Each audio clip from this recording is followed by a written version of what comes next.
Le petit appartement d'Anne Moreau, niché sous les toits de Paris, semblait retenir son souffle en même temps qu'elle. Ce soir-là, chaque objet familier, la pile de livres d'art sur la commode, l'écharpe en soie offerte par sa grand-mère, unique fantaisie dans sa garde-robe sobre lui paraissait à la fois un réconfort et un reproche muet. La réunion annuelle de la famille Valois.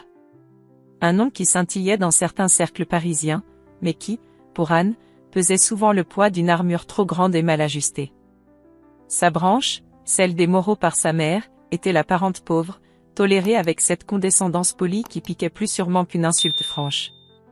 Elle ajusta une dernière fois la simple robe bleu nuit qu'elle avait mis des semaines à choisir, espérant qu'elle se fondrait dans le décor opulent qu'elle imaginait. L'espoir, cette petite flamme vacillante, lui chuchotait que peut-être, cette année, les choses seraient différentes. Peut-être que quelqu'un verrait au-delà de son nom de jeune fille et de son compte en banque moins garni. L'hôtel particulier où se tenait la réception brillait de mille feux sur l'avenue Montaigne.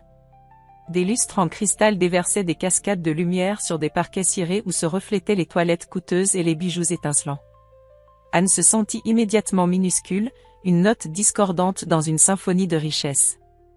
Elle salua quelques visages distants, s'efforçant de sourire, cherchant un coin tranquille où observer sans être vue. C'est alors que Grégoire de Valois fit son entrée. Grand, impeccablement vêtu d'un costume sur mesure qui criait sa valeur, il fendait la foule comme un paquebot son sillage, son arrogance le précédant.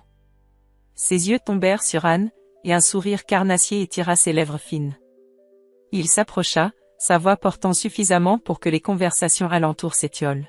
« Anne, ma pauvre Anne. » commença-t-il, son ton faussement compatissant dégoulinant de mépris. Les regards se tournèrent vers elle. Elle sentit le rouge lui monter aux joues. « Je suis surpris de te voir ici. » Tu sais, il marqua une pause, balayant la salle d'un geste théâtral, tu es bien trop pauvre pour assister à la réunion de famille dans un lieu aussi sélect. Ta présence. Il la dévisagea de haut en bas, disons qu'elle détonne un peu avec le standing, tu ne crois pas? Un silence glacial suivit, brisé seulement par quelques gloussements gênés, rapidement étouffés. Chaque mot de Grégoire était une gifle. L'humiliation, publique et crue, la cloua sur place. Elle aurait voulu disparaître, se fondre dans le sol. Mais alors qu'elle croisait le regard triomphant de son cousin, une autre sensation, brûlante et inattendue, monta en elle, une colère froide, une révolte silencieuse. Elle soutint son regard une seconde de plus, puis, sans un mot, tourna les talons, la tête haute malgré les larmes qui menaçaient de perler. Elle traversa le grand salon, chaque pas résonnant dans son esprit comme un coup de marteau. En passant près d'un petit boudoir adjacent au hall d'entrée, dont la porte était entr'ouverte, elle ralentit instinctivement. La voix de Grégoire, de nouveau assurée et forte, lui parvint. Et pour l'année prochaine, Bertrand, disait-il à un homme en costume sombre qui prenait des notes sur une tablette, j'ai des vues sur cet hôtel particulier historique, rue de Varennes. Celui qui vient d'être mis sur le marché. Entièrement à rénover, un potentiel fou. Imagine la réception là-bas. Ce sera l'événement de la décennie. Je veux qu'on soit les premiers à le réserver. Anne s'immobilisa, cachée par l'ombre du chambranle. Rue de Varennes, un hôtel particulier historique. Les mots tournaient dans sa tête, se superposant à la douleur encore vive de l'humiliation. Une idée, folle, improbable, presque insensée, commença à poindre, comme une minuscule étincelle dans la nuit de son désarroi. Une étincelle qui, au lieu de s'éteindre, semblait vouloir embraser quelque chose. Elle serra les poings. Peut-être que Grégoire avait raison sur un point, elle n'avait pas sa place ici, ce soir, dans son monde. Mais si elle créait le sien? Les jours qui suivirent la réception furent un brouillard pour Anne.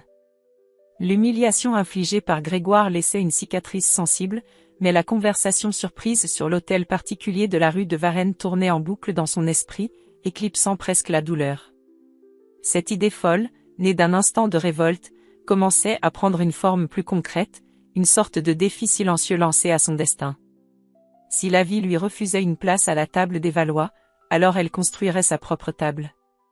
Poussée par cette intuition tenace, Anne se plongea dans les archives familiales, une collection hétéroclite de lettres jaunies, de photographies sépia et de documents administratifs que sa mère avait conservés avec plus de sentimentalisme que d'organisation.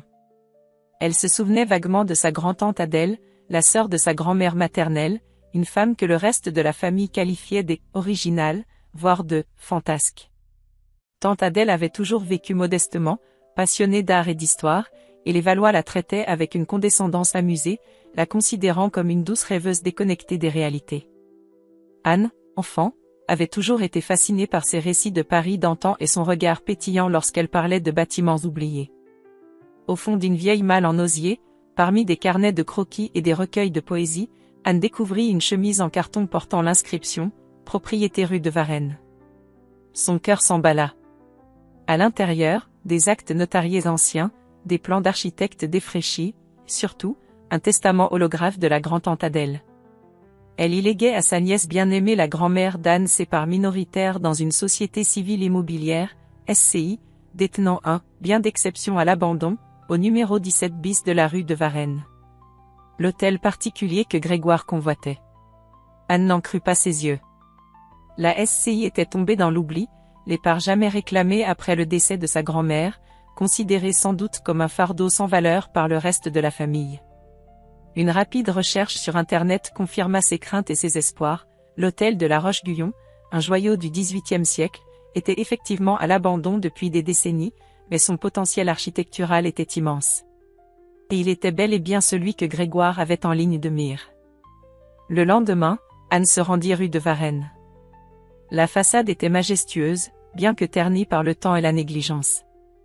Les volets étaient clos, la peinture écaillée, le petit jardin à la française envahi par les mauvaises herbes. Pourtant, derrière la crasse, on devinait des lignes pures, des sculptures délicates, une noblesse indéniable. Alors qu'elle contemplait le bâtiment, son regard fut attiré par un jeune homme assis sur un tabouret pliant, un carnet à dessin sur les genoux, capturant avec une concentration intense les détails d'une corniche. S'approchant timidement, elle engagea la conversation. Il se nommait Clément Roussel, jeune architecte récemment diplômé, passionné par la réhabilitation du patrimoine parisien. L'hôtel de la Roche-Guyon était devenu son obsession, le sujet d'un projet personnel ambitieux. Quand Anne lui parla de son lien inattendu avec le lieu et de son idée embryonnaire de le restaurer, les yeux de Clément s'illuminèrent. « C'est incroyable », s'exclama-t-il, son enthousiasme vibrant. Personne ne semble voir le trésor qui se cache derrière cette façade. Tout le monde le considère comme une ruine irrécupérable. Mais vous voyez ce que je vois. Ce serait un projet magnifique, redonner vie à cet endroit. L'espoir d'Anne grandit, réchauffé par l'optimisme contagieux de Clément. Pour la première fois depuis longtemps, elle se sentait moins seule. Ils passèrent plus d'1 heure à discuter, échangeant des idées, leurs visions s'harmonisant avec une facilité déconcertante. Clément connaissait déjà l'histoire du lieu, ses défis techniques, mais aussi ses atouts cachés. Alors qu'ils s'apprêtaient à se séparer, convenant de se revoir rapidement, le téléphone de Clément sonna. Anne le vit pâlir en écoutant son interlocuteur. Il raccrocha, le visage sombre. « Mauvaise nouvelle, dit-il, sa voix soudainement tendue. Un de mes contacts à la mairie vient de m'informer. L'hôtel de la Roche-Guyon est sur le point d'être saisi. Des années d'impôts fonciers impayés par la SCI. La vente aux enchères est programmée pour dans moins de 3 mois. Si personne ne se manifeste avec un plan de reprise solide et les fonds nécessaires, il sera vendu au plus offrant, probablement un promoteur qui le démolira pour construire du neuf. » Le cœur d'Anne se serra. 3 mois. C'était une éternité et une seconde à la fois. La clé inattendue qu'elle venait de trouver menaçait déjà de lui glisser entre les doigts. La nouvelle de la saisie imminente de l'hôtel de la Roche-Guyon aurait pu anéantir les espoirs d'Anne. Mais, étrangement, face à l'urgence, une détermination nouvelle, presque féroce, s'empara d'elle. Clément, à ses côtés, partageait cette même flamme combative. Il n'avait que 3 mois. 3 mois pour trouver des fonds, convaincre les autorités, et entamer un projet que d'autres jugeraient irréalisable en plusieurs années. La course contre la montre commença. Anne liquida le peu d'actions et de bijoux de famille qu'elle possédait, y compris le délicat collier de perles de sa grand-mère, un sacrifice qui lui serra le cœur mais renforça sa résolution.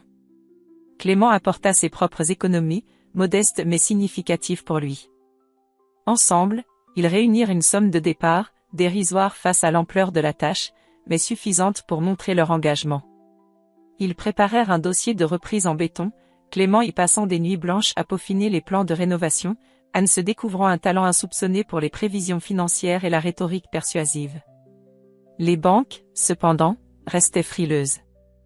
Une jeune femme sans expérience notable dans l'immobilier, un architecte débutant, un bâtiment en quasi-ruine. Leurs demandes de prêt se heurtèrent à des refus polis mais fermes. La frustration montait, mais Anne refusait de baisser les bras. Elle se souvenait du mépris de Grégoire, et cette image ravivait sa combativité. Finalement, une petite banque coopérative, séduite par la passion du duo et la solidité du projet patrimonial, leur accorda un prêt initial, assorti de conditions draconiennes. C'était un début. Ils purent ainsi lever l'hypothèque de justesse et devenir officiellement propriétaires de la SCI, par extension, de l'hôtel particulier. Le secret restait leur meilleur allié. Ils engagèrent une petite équipe d'artisans recommandés par Clément, des hommes passionnés par leur métier et prêts à travailler discrètement. Les premiers mois furent un tourbillon de poussière, de décisions cruciales prises sur le vif, et d'épuisement. Anne passait ses journées sur le chantier, apprenant sur le tas, un casque sur la tête, jonglant entre les commandes de matériaux, la comptabilité et les encouragements à l'équipe. Clément, lui, était l'âme créative et technique du projet, résolvant des problèmes complexes avec une ingéniosité bluffante. Les obstacles ne manquèrent pas. Un premier entrepreneur, au sourire engageant et aux tarifs alléchants, se révéla être un escroc qui disparut avec une avance conséquente, les laissant avec des travaux bâclés. Puis, lors de la consolidation des fondations, ils découvrirent une importante faiblesse structurelle, non visible sur les plans d'origine, qui menaçait l'intégrité d'une aile entière du bâtiment. Les coûts et les délais explosaient. Le doute s'insinua, rongeur. Certains soirs, Anne, accablée, se demandait si elle n'avait pas visé trop haut, si Grégoire n'avait pas eu raison, finalement. C'est dans ces moments que Clément se montrait infaillible. Sa confiance en Anne, en leur projet, ne vacillait jamais. Il trouvait les mots pour la rassurer, les solutions techniques pour surmonter les imprévus. Leurs mains se frôlaient souvent au-dessus d'un plan, leurs regards se croisaient dans la fatigue partagée, et une tendresse complice naissait de cette adversité commune. Les longues heures de travail acharné, les sandwichs avalés à la hâte sur un coin de chantier, les petites victoires célébrées avec un simple café chaud, tout cela tissait entre eux un lien plus fort que l'acier. L'admiration mutuelle se mua en une affection profonde, un amour naissant qui n'osait pas encore dire son nom, mais qui illuminait leur journée harassante. Un après-midi pluvieux, alors qu'Anne vérifiait des livraisons sur le perron de l'hôtel, un homme élégant, d'un certain âge, s'arrêta devant la grille. Ses yeux vifs observaient le chantier avec une intensité surprenante. Anne le reconnut vaguement, Monsieur Lambert, un ancien directeur financier du groupe Valois, remercié brutalement quelques années plus tôt par le père de Grégoire, disait-on pour des désaccords stratégiques. Il s'approcha. « Mademoiselle Moreau, je présume ?» Sa voix était grave, posée. Anne acquiesça, surprise. « Je suis au courant de vos efforts ici, » continua-t-il, un demi-sourire énigmatique aux lèvres. « Et je dois dire que je suis impressionné par votre audace. Vous vous attaquez à un projet que beaucoup jugeraient perdu d'avance, et contre des intérêts puissants. » Anne sentit une pointe d'inquiétude. Allait-il la dénoncer à sa famille? Ne craignez rien de ma part, la rassura Monsieur Lambert comme s'il avait lu dans ses pensées. Au contraire. L'injustice faite à votre branche de la famille, et ce que j'ai moi-même subi de la part de certains Valois, disons que j'ai des raisons de souhaiter votre réussite. Il marqua une pause. J'ai une certaine expérience dans le montage financier de projets complexes et un carnet d'adresses qui pourrait vous être utile. Si vous acceptez l'aide d'un vieil allié inattendu? Anne le regarda, stupéfaite. Un allié. Un mentor potentiel, sorti de nulle part. Peut-être que leur rêve insensé avait une chance, après tout. Les mois qui suivirent l'intervention de Monsieur Lambert furent une période d'effervescence et de transformation. Son expérience et son carnet d'adresses se révélèrent inestimables. Il aida Anne et Clément à restructurer leurs plans financiers, à obtenir des crédits complémentaires à des taux plus avantageux, et à naviguer les méandres administratifs avec une aisance déconcertante. Sous sa houlette discrète, Anne se mua en véritable chef d'entreprise, tandis que Clément donnait libre cours à son génie créatif pour superviser la métamorphose de l'hôtel de La Roche-Guyon. Finalement, après presque un an de labeur acharné, l'hôtel Moreau, un nom choisi par Anne en hommage à sa lignée maternelle, celle qui avait cru au potentiel du lieu, ouvrit ses portes. Ce n'était pas une inauguration en grande pompe, mais un lancement discret, ciblé vers une clientèle amatrice d'exclusivité et de charme authentique. Le résultat dépassait toutes les espérances. L'hôtel particulier avait retrouvé son âme d'antan, sublimé par une touche de modernité élégante. Chaque suite avait son caractère propre, mêlant meubles d'époque chinés avec soin, œuvres d'art contemporain et confort high-tech. Le jardin à la française, autrefois envahi par les ronces, était devenu un havre de paix verdoyant au cœur de Paris. Le bouche à oreille fonctionna à merveille. L'hôtel Moreau devint rapidement l'adresse confidentielle dont tout le monde parlait, un écrin de luxe et de raffinement où il fallait être vu. Anne et Clément, regardant leur œuvre commune, ressentaient une immense fierté, et leur amour, désormais avoué, s'épanouissait dans ce succès partagé. Pendant ce temps, Grégoire de Valois était en quête du lieu parfait pour la prochaine grande réunion de famille. Il voulait quelque chose d'exceptionnel, un endroit qui marquerait les esprits et assoirait définitivement sa position de leader au sein du clan. Les lieux habituels lui semblaient fades, déjà vus. Son assistante, toujours la même jeune femme discrète et efficace nommée Charlotte, lui signala alors l'hôtel Moreau. Un nouveau lieu, Monsieur de Valois, dont la réputation d'exclusivité et de service irréprochable commence à faire grand bruit. Extrêmement difficile d'y obtenir une réservation, mais j'ai entendu dire que le cadre est absolument unique. L'orgueil de Grégoire fut piqué. Difficile à obtenir? Parfait. Il chargea Charlotte de prendre contact. Anne, en recevant la demande de réservation au nom de « Famille de Valois » transmise par son directeur d'établissement, un professionnel aguerri recruté grâce à Monsieur Lambert, sentit un frisson lui parcourir l'échine. Elle échangea un regard entendu avec Clément. Le destin avait un sens de l'ironie pour le moins savoureux. Monsieur Lambert, mis au courant, eut un rare sourire. La boucle est bouclée, ma chère Anne. Ou plutôt, elle commence à peine à se refermer. Sur leur conseil, Anne donna son accord. La réservation fut confirmée par son directeur, sans qu'à aucun moment son nom, Anne Moreau, n'apparaisse comme propriétaire. Elle orchestra les préparatifs de cette réception très spéciale avec un soin méticuleux, chaque détail étant pensé non seulement pour l'excellence du service, mais aussi pour l'effet dramatique à venir. Elle se sentait comme une dramaturge préparant le point culminant de sa pièce, un mélange d'excitation fébrile et de calme déterminé. Quelques jours avant la date fatidique, tante Héloïse, l'une des rares Valois à avoir toujours manifesté une discrète gentillesse envers la branche d'Anne, se rendit à l'hôtel Moreau. Elle avait été chargée par la mère de Grégoire d'une petite vérification logistique. En parcourant les salons avec le directeur, son regard fut attiré par une aquarelle délicate représentant une vue de la campagne normande, accrochée dans un petit salon privé. Elle s'immobilisa. Cette aquarelle, elle la reconnaissait. C'était l'œuvre de la grand-tante Adèle, la fantasque Adèle dont elle gardait un souvenir attendri. Elle se souvenait même l'avoir vue dans le modeste appartement d'Anne, des années auparavant. Un doute terrible l'assaillit. Moreau. Adèle. Anne. Serait-ce possible? Discrètement, elle s'enquit auprès d'un membre du personnel de la direction. La réponse, évasive mais pointant vers une direction très impliquée et passionnée par l'histoire du lieu, ne fit qu'accroître ses soupçons. Le soir même, en consultant frénétiquement Internet, elle tomba sur un obscur article d'un blog d'architecture mentionnant Anne Moreau, jeune héritière visionnaire, derrière la renaissance de l'hôtel. Héloïse fut prise d'un vertige. Anne? La petite Anne, humiliée, bafouée, était-elle sur le point de prendre une revanche aussi spectaculaire? Son premier réflexe fut d'appeler Grégoire, de le prévenir.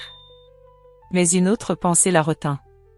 Elle se souvint du visage défait d'Anne lors de la dernière réunion, de l'arrogance insupportable de son neveu. Une petite flamme de curiosité, peut-être même un vague désir de justice tardive, s'alluma en elle. Et si elle laissait les choses se faire? Après une nuit d'insomnie, tante Héloïse prit sa décision. Elle ne dirait rien. Elle assisterait, simple spectatrice, au coup de théâtre qui s'annonçait. Le soir de la réunion annuelle de la famille Valois arriva enfin. Un défilé de voitures de luxe déposa les invités devant l'entrée discrète mais imposante de l'hôtel Moreau. En pénétrant dans le hall majestueux, puis dans le grand salon où se tiendrait le cocktail, des murmures admiratifs parcoururent l'assemblée. L'élégance des lieux, le raffinement des détails, la perfection du service, tout dépassait ce à quoi ils étaient habitués. Grégoire de Valois, rayonnant, accueillait personnellement les arrivants, s'attribuant implicitement le mérite de cette découverte. Il n'avait, à aucun moment, prêté attention au nom de l'établissement, l'hôtel Moreau, trop absorbé par sa propre importance et l'effet qu'il produisait. Tante Héloïse, nerveuse mais le regard pétillant d'anticipation, observait la scène, un petit sourire aux lèvres. Lorsque tous les invités furent rassemblés, un maître d'hôtel discret invita l'assistance à prêter attention. Grégoire se posta au centre du salon, près d'une cheminée monumentale en marbre, savourant l'instant. Il s'éclaircit la gorge, prêt à entamer un discours sur la grandeur et la pérennité de la lignée Valois, et bien sûr, sur sa propre contribution à ce prestige. « Chers amis, chère famille » commença-t-il d'une voix forte et assurée. C'est à cet instant précis qu'une silhouette apparut à l'entrée du salon, se déplaçant avec une grâce tranquille. Anne Moreau. Vêtue d'une robe d'un vert émeraude qui soulignait l'éclat de ses yeux et contrastait avec ses cheveux sombres relevés en un chignon élégant, elle était méconnaissable. Disparut la jeune femme timide et effacée. Devant eux se tenait une femme sereine, maîtresse d'elle-même. Un silence perplexe s'installa. Grégoire fronça les sourcils, son discours interrompu. Il la toisa avec un mélange d'irritation et de mépris. « Anne ? Mais que fais-tu ici ? Je croyais avoir été claire. » Sa voix portait la menace d'une expulsion imminente. Anne avança de quelques pas, un léger sourire flottant sur ses lèvres. Elle monta sur la petite estrade discrète que son personnel avait installée pour les discours, se plaçant juste à côté d'un Grégoire médusé. Elle prit délicatement le micro des mains du maître d'hôtel. « Bonsoir à tous », sa voix, claire et posée, emplit le salon. « Chers membres de la famille Valois. Soyez les bienvenus. » Elle marqua une courte pause, son regard balayant l'assemblée avant de se fixer sur son cousin. « Et bienvenue chez moi. Dans mon hôtel particulier. » Un hoquet de stupeur parcourut la salle. Les visages passèrent de l'incompréhension à l'incrédulité la plus totale. Grégoire la dévisageait, la bouche entr'ouverte, incapable de formuler le moindre son. Tante Héloïse, elle, ne put réprimer un sourire triomphant. Anne continua, son calme olympien contrastant avec l'agitation palpable. « Grégoire, mon cher cousin. » Son regard se fit plus direct, presque perçant. « L'année dernière, tu m'as fait remarquer, avec une certaine franchise, que ma présence détonnait. Que j'étais trop pauvre pour un lieu aussi sélect. » Elle laissa ces mots flotter un instant. Il semblerait que les choses aient quelque peu changé.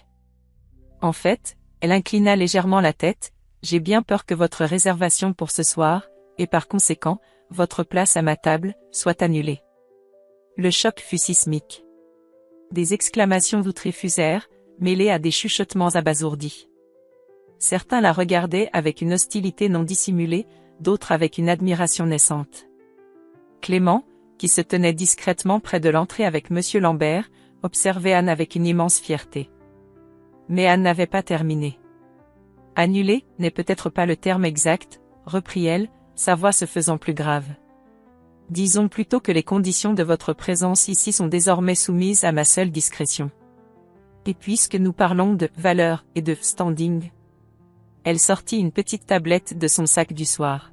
« J'ai eu l'occasion, ces derniers mois, en restaurant cet endroit qui fut autrefois lié à notre histoire familiale commune, de me pencher sur certains aspects financiers de la branche Valois que tu représentes si fièrement, cousin. » Elle projeta sur un écran mural discrètement intégré une série de graphiques et de chiffres.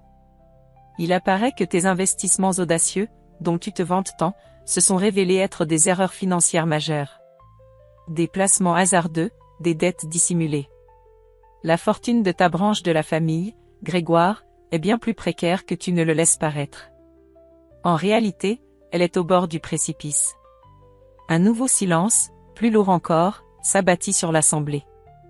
Grégoire était livide, son assurance s'était évaporée, laissant place à une panique muette. Ironiquement, conclut Anne, éteignant l'écran, cet hôtel particulier, que j'ai rebâti pierre par pierre avec mes propres fonds et l'aide de personnes qui ont cru en moi, est peut-être aujourd'hui l'un des rares actifs véritablement solides portant indirectement le nom de Valois. Sauf qu'il m'appartient. Entièrement. Alors, la question n'est plus de savoir si j'ai ma place parmi vous, mais plutôt qui, ce soir, mérite réellement une place dans ma maison. La bombe lancée par Anne explosa en une myriade de réactions. Un brouhaha chaotique s'empara du grand salon de l'hôtel Moreau. Des exclamations indignées fusaient de la part des alliés de Grégoire, tandis que d'autres, plus opportunistes ou simplement médusés, observaient la scène avec un mélange de crainte et d'une curiosité presque malsaine.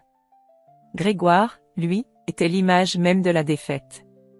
Livide, les mains tremblantes, il tentait de balbutier une défense, mais les mots se perdaient dans le tumulte, sa superbe d'antan complètement anéantie sous le poids des révélations. Anne, droite et calme au milieu de la tempête, observait. Elle n'éprouvait aucune joie mauvaise, seulement le constat amer d'une vérité enfin exposée.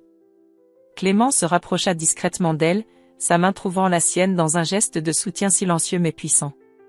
Monsieur Lambert, en retrait, hochait imperceptiblement la tête, un fin sourire de connaisseur aux lèvres. Quelques membres de la famille, ceux qui avaient toujours secrètement méprisé l'arrogance de Grégoire ou qui sentaient le vent tourner, commencèrent à s'approcher d'Anne avec des sourires forcés et des félicitations mielleuses. « Ma chère Anne, quelle femme d'affaires ! Toujours su que tu avais un talent caché », lança une cousine éloignée qu'il avait superbement ignorée pendant des années. Anne les accueillit avec une politesse glaciale. « Je vous remercie », répondit-elle simplement, son ton ne laissant aucune place à la familiarité. Elle ne cherchait pas des ralliements de dernière minute, mais une reconnaissance sincère de sa valeur, chose que peu étaient prêts à offrir sans calcul. C'est alors que tante Héloïse s'avança, les yeux embués. Elle prit les mains d'Anne entre les siennes. « Anne, ma petite », sa voix était chargée d'émotion. « Ce que tu as accompli, extraordinaire. Ta grand-tante Adèle aurait été si fière. Pardonne-moi de n'avoir jamais eu le courage de dire tout haut ce que je pensais de la manière dont ta branche de la famille a été traitée. Ton courage ce soir, il nous donne une leçon à tous. » Une chaleur sincère envahit Anne. « Merci, tante Héloïse, » murmura-t-elle.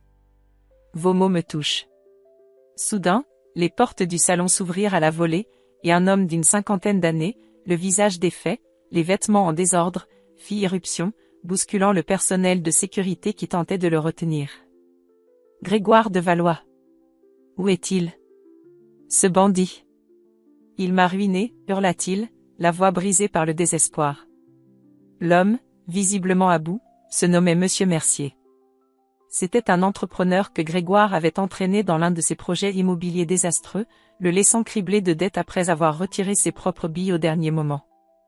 La nouvelle de la réception fastueuse des Valois, alors qu'il était lui-même acculé à la faillite, avait été la goutte d'eau. Il menaçait de tout déballer à la presse, de créer un scandale retentissant. Grégoire, déjà au plus bas, sembla encore rétrécir sur lui-même. Un nouveau front de chaos s'ouvrait. Mais avant que quiconque ne puisse réagir, Anne s'interposa, sa voix toujours calme mais ferme coupant court à l'agitation. « Monsieur Mercier, » dit-elle, s'adressant à l'intrus avec une autorité naturelle. « Je comprends votre détresse et votre colère. Ce qui se passe ici ce soir est une affaire de famille complexe, mais votre situation personnelle mérite d'être entendue avec respect. » Elle se tourna vers son personnel. « Veuillez installer Monsieur Mercier dans un salon privé, offrez-lui un rafraîchissement. Personne ne doit le importuner. » Puis, se retournant vers l'assemblée médusée, et particulièrement vers un Grégoire qui la regardait sans comprendre, « La réputation de mon établissement est primordiale. Je ne tolérerai aucun scandale public ici. Quant à vous, Monsieur Mercier, » elle fixa de nouveau l'entrepreneur éperdu, « je ne peux réparer les torts que mon cousin vous a causés. Cependant, une fois que vous aurez retrouvé votre calme, je suis disposé à vous écouter. Je dirigerai moi-même une entreprise qui valorise l'intégrité. Peut-être que nous pourrons trouver une solution constructive. Pas pour sauver Grégoire, précisa-t-elle avec une clarté de fer, mais parce que personne ne devrait être la victime impuissante de l'incompétence et de l'égoïsme d'autrui. Maintenant, si vous le voulez bien, la fête est terminée pour certains. Quant aux autres, je vous prie de considérer cette soirée comme une transition. Son regard signifiait clairement que leur Valois tel qu'il la connaissait avait pris fin ce soir-là, dans les murs de l'hôtel qu'elle avait bâti. Elle ne cherchait pas à se venger, mais à affirmer une nouvelle donne, basée sur le mérite et la droiture, contrastant de manière éclatante avec les méthodes de son cousin. Un an s'était écoulé depuis la soirée qui avait fait basculer tant de destins. L'hôtel Moreau n'était plus seulement une adresse en vogue, c'était une institution, un symbole de renaissance et d'excellence discrète, salué par la critique internationale. Anne Moreau, quant à elle, était devenue une figure respectée dans le monde exigeant de l'hôtellerie de luxe parisienne. Son nom était synonyme d'intégrité, de vision et d'une résilience qui forçait l'admiration.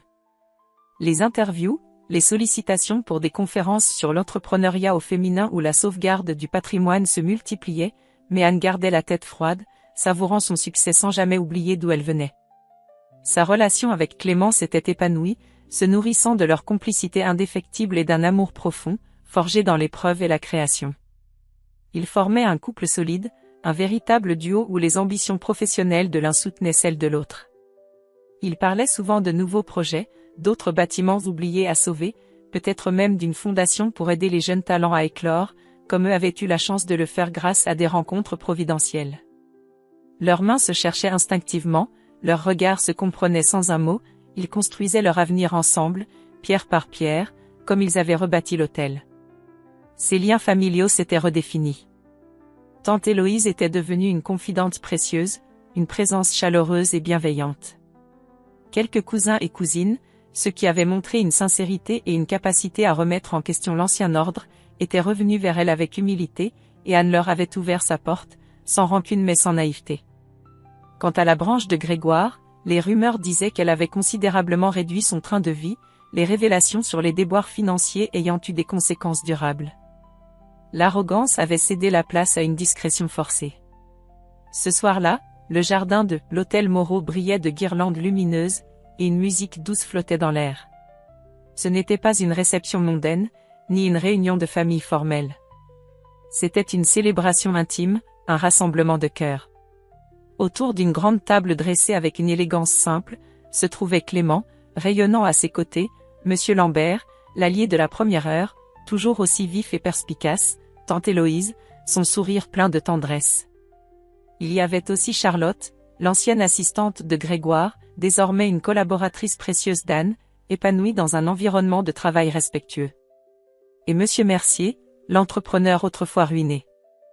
Grâce à l'écoute et à l'aide concrète d'Anne qui lui avait proposé un partenariat équitable pour certains travaux d'artisanat dans ses futurs projets, il avait pu redresser son entreprise et retrouver sa dignité. Son regard plein de gratitude envers Anne en disait long. Les rires fusaient, les conversations étaient animées, empreintes d'une joie authentique. Anne contemplait ces visages amis, ces personnes qui l'avaient soutenue, qui avaient cru en elle. L'hôtel Moreau n'était plus un bastion de revanche, ni même seulement un succès commercial.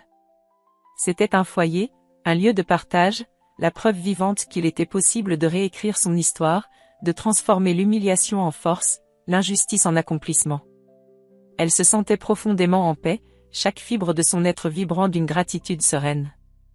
Plus tard dans la soirée, alors qu'elle se tenait un instant à l'écart, regardant les étoiles au-dessus de son jardin parisien, Clément la rejoignit et lui tendit une enveloppe.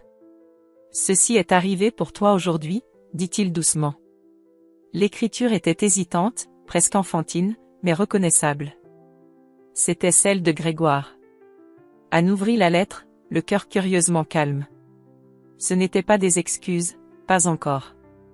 Le chemin de la véritable repentance était sans doute encore long pour son cousin. C'était une simple note, presque technique.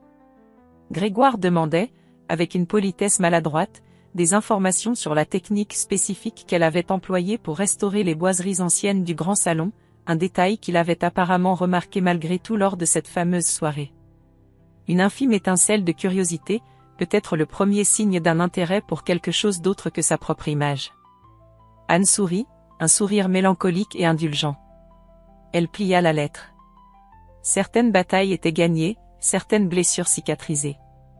D'autres chemins de guérison prenaient plus de temps, et ils n'étaient plus les siens à guider. Elle avait tracé sa propre voie, lumineuse et pleine de promesses. Clément passa un bras autour de ses épaules. « À quoi tu penses ? Elle leva les yeux vers lui, son regard brillant d'amour et d'une douce confiance. « À demain, répondit-elle simplement. Et à tous les demains qui nous attendent. » Car l'aube nouvelle ne faisait que commencer. Alors, si on devait tirer la leçon, le petit truc bien de chez nous, bien français, à retenir de toute l'épopée d'Anne, ce serait quoi au juste? D'abord, c'est de ne jamais, au grand jamais, se laisser marcher sur les pieds. Vous savez, ces gens qui vous toisent, qui vous jugent, pas à la hauteur, pas assez chic pour la réunion de famille. Souvent, leur jugement en dit plus long sur leur propre complexe que sur votre véritable valeur. En France, on aime ceux qui ont du répondant et qui ne se laissent pas faire, non? Anne, elle a eu ce qu'on appelle un sacré cran. L'humiliation? Au lieu de la ruminer dans son coin, elle l'a transformée en son moteur le plus puissant, son carburant de Formule 1. Avec une certaine finesse parce que la manière, c'est important aussi, elle a pris les critiques et s'en est servie comme ciment pour bâtir son empire, son hôtel Moreau, magnifique. Un endroit où c'est elle, et personne d'autre, qui gère la liste des invités, et surtout qui s'occupe des annulations de réservations, pour certains cousins un peu trop imbus d'eux-mêmes, n'est-ce pas? Elle a prouvé que la seule réservation qui comptait vraiment, c'était celle qu'elle avait faite avec sa propre audace et son travail acharné. Le secret, un peu à la française? C'est de transformer les coups durs en opportunités de briller. Tu n'es pas fait pour ça, chaque porte qui claque au nez, c'est une invitation à prouver le contraire, et si possible, avec panache. C'est un peu notre fameux système national appliqué à la réalisation de ses rêves. On se débrouille, on innove avec les moyens du bord, et on finit par épater la galerie, l'air de rien. Alors, la prochaine fois qu'un obstacle se dresse sur votre chemin, ou qu'un individu un peu trop condescendant essaie de vous rabaisser, inspirez-vous d'Anne. Demandez-vous, bon, comment je vais retourner cette situation à mon avantage et construire ma propre réussite, pierre par pierre, avec ma propre touche? Car votre chef-d'œuvre à vous, votre version bien française du succès, qu'il s'agisse d'un hôtel particulier ou de la meilleure tarte tatin du quartier, il est là, à portée de main. Il suffit d'avoir le cran de retrousser ses manches et de ne rien lâcher. Et la vue, depuis le sommet de ce que vous aurez bâti vous-même, elle aura une saveur inimitable. Un petit cocorico intérieur, discret mais tellement satisfaisant.